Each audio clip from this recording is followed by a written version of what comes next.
South Auckland seems to be the centre of the world when it comes to SIF's interventions, and it's my first stop. I wouldn't think the idea of a child in a bad family being removed would even make the papers here, but there are always diamonds to be found, right?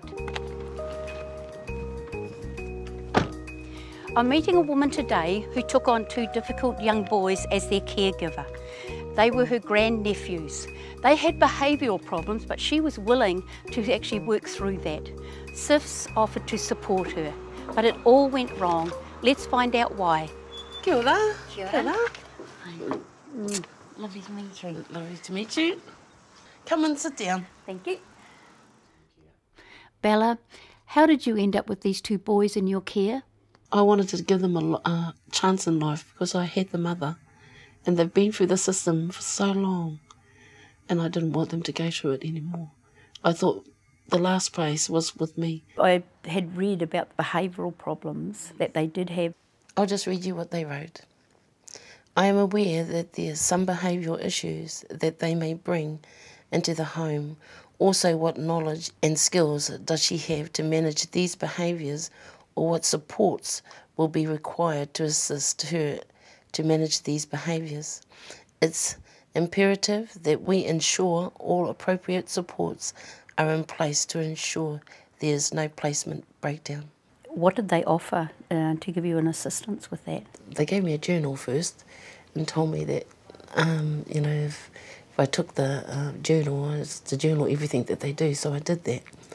And they gave me the 0800 number to contact them if I needed help. And I used that, you know, and that was often. So I kept ringing in and asking and asking and asking. You know, many times I rang and asked if I could have them assessed, but nobody came to the party.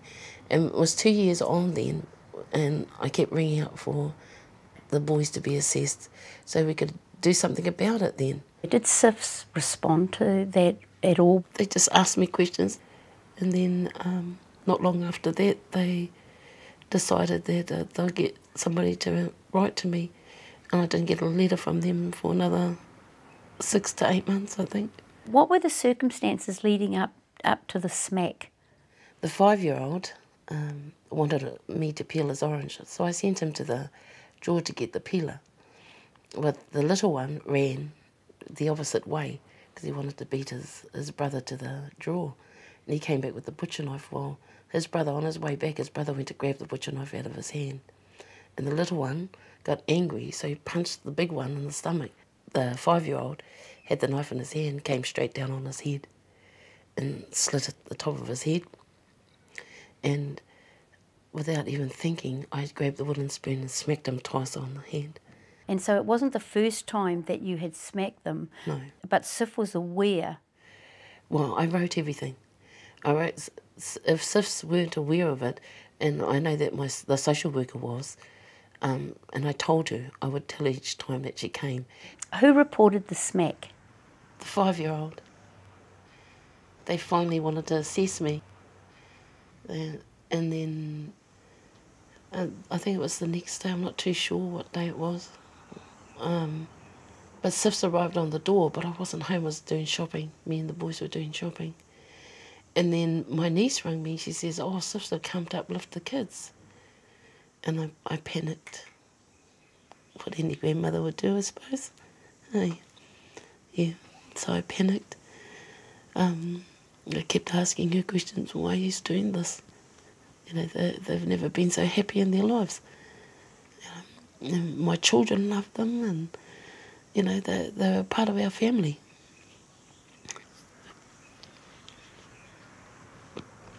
I was trying to hold on to them, but they said they have to go. So I backed all their things.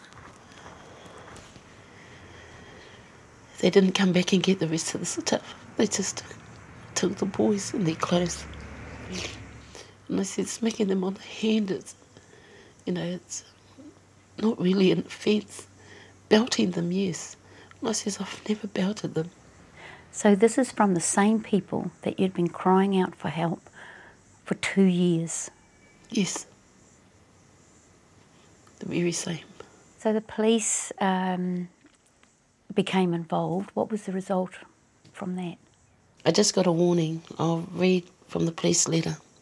After reviewing this complaint and the circumstances surrounding the allegations, it has been decided that a warning for your conduct is the most appropriate action in this matter. So the police said that you didn't commit a crime, so did you get the children back? No. There was no response from SIFs. I couldn't get a hold of anybody there, and nobody would give me any answers. At the time of the incident, they came around and assessed me, and this is what they wrote. Both children presented appropriately dressed and warm. They both look very comfortable and content in their home environment. The children seemed at ease with their caregiver. Home environment appears very child-friendly and cosy. Boys seemed very settled, happy and bright. And that's what they wrote.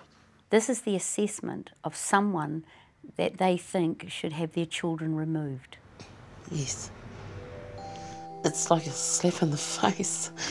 You know, one minute they're saying I'm a really good nan, a really good caregiver, and then at the same time they're ripping the children from me to say that I'm a bad grandmother.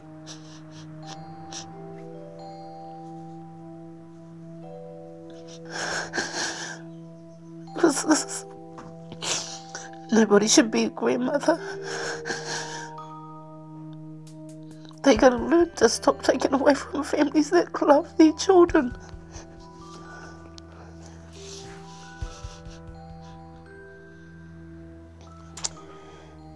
I can't explain.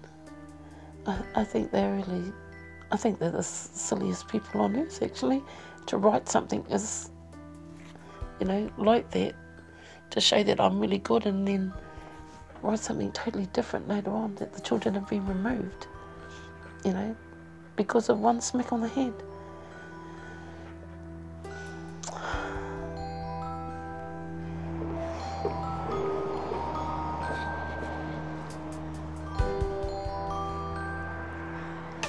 This is how I see this one. Bella offered to help. SIFs offered assistance, but that was so slow in coming. Yet the moment that she put a foot wrong, SIFs swooped in and removed the children. Why are we so quick to condemn good parents and good grandparents?